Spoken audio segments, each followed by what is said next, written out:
আসসালামু আলাইকুম বন্ধুগণ, সবাই কেমন আছেন? আজকে একটা ইম্পর্টেন্ট কথা বলার জন্য আরও একটু ভিডিওটা নিয়ে আসলাম। যে যারা আমার সাথে মহেশপুর কমেডি ভিডিও বানায়, মানে যেসব ছেলেগুলো আমাদের সাথে ভিডিও বানায়, সেই ছেলেগুলোকে আমাকে অনেক ভালোবাসা দেয়, অনেক সম্মান করে। আর ওদেরকে যদি আমি একটা ভিডিও বানার জন্য উৎসাহ করি, তো ওরা আমাকে কি করে, আহ, ওরা আরও দুটা ভিডিও বানার জন্য উৎসাহিত করে যে কাকু এইরকম করো তাহলে আরও ভালো হবে, এইভাবে করো তারপর আরও ভালো হবে।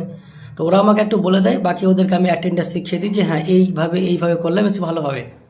ইতিমধ্যে আমরা জানতে পারলাম যে আমাদের গ্রামে একজন ভদ্র মহিলা, মানে মেয়ে, প্রত্যেকটা সদস্যের বাড়িতে, মানে আমার সাথে যে 4-5 জন ভিডিও বানায় ছেলেগুলো, তাদের বাড়িতে গিয়ে বলছে যে 2 মাস হয়ে গেল ওরা টাকা পেতে শুরু করেছে, আকিল আনসার অনেক টাকা ইনকাম করছে, তোদেরকে কোনো টাকা দেয় না, কিছুই দেয় না। এই নিয়ে কিন্তু ও প্রত্যেকটা বাড়িতে বাড়িতে বলে বেড়াচ্ছে, মানে যারা ভিডিও বানায় তাদের বাড়িতে গিয়ে।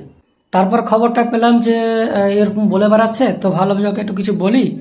কিন্তু আবারও ভাবলাম যে ওকে তো বলে কিছু হবে না, ও তো প্ল্যাটফর্ম সম্বন্ধে কিছু জানেই না, যে সোশ্যাল মিডিয়া প্ল্যাটফর্মটা কী জিনিস, কোনখান থেকে টাকা ইনকাম হয়, কীভাবে টাকা ইনকামের জন্য খাটতে হয়, ও কিছু জানে না। তো ওকে বলে আমার কিছু লাভও হবে না। তো তবু ওকে একটু জাস্ট একটু ইঙ্গিত দিব যে হ্যাঁ এভাবে করতে হয়, বেশি বাড়াবাড়ি না করা ঠিক হবে না। তো যাই হোক, ভালো থাকো, সুস্থ থাকুন, আর ভিডিওটা একটু বেশি বেশি করে শেয়ার করে দিবেন।